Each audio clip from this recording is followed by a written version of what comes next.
माटी के। जपले सत्य नाम हंसा तर जाहि काया तोरे माटी के। अंते समय माँ पछतायल पड़ही तोला, अंते समय माँ पछतायल पड़ही तोला, उड़ जाहे काया बिना पंखी के। जपले सत्य नाम हंसा तर जाहि काया तोरे माटी के। जपले सत्य नाम हंसा तर जाहि काया तोरे माटी के।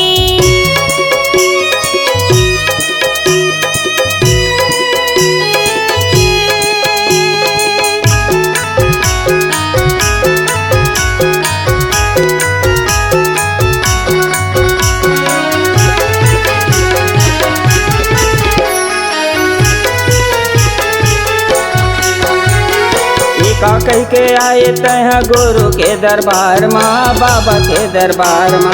गुरु डर के सद बुलाए आए संसार माँ, आए संसार माँ। बाबा के दरबार माँ, गुरु के दरबार आए संसार माँ, आए संसार माँ। बिन गुरु के भक्ति करे भेद नहीं पाए, बिन गुरु के भक्ति करे भेद नहीं पाए, घर में भरे है संसार माँ। जपले सत्य नाम हंसा तर जाहि काया तोरे माटी के। जपले सत्य नाम हंसा तर जाहि काया तोरे माटी के।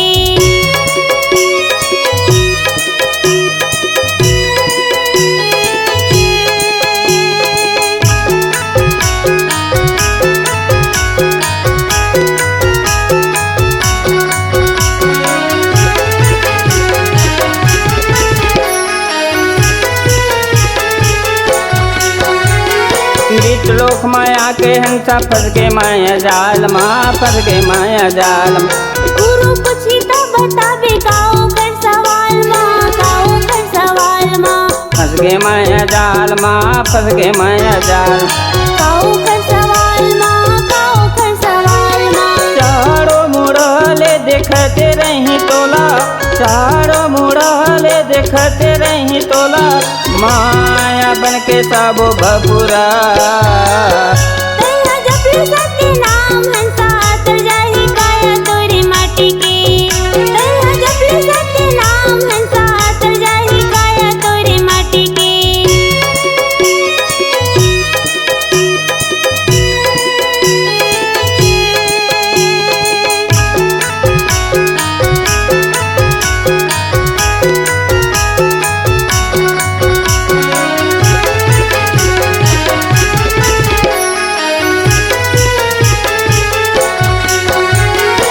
सतलोक मार्ग हंसा नहीं जाए मोटर कार, नहीं जाए मोटर कार। नाम मिला जीवन की नैया डूब जाए मझधार माँ, डूब जाए मझधार माँ। नहीं जाए मोटर कार, नहीं जाए मोटर कार। डूब जाए मझधार, डूब जाए मझधार। गुरु बाबा के निदिन पूजा ये कर ले, गुरु बाबा के निदिन पूजा ये कर ले, काया अमर हो जाहे। जपले सत्य नाम हंसा तर जाहि काया तोरे माटी के। जपले सत्य नाम हंसा तर जाहि काया तोरे माटी के।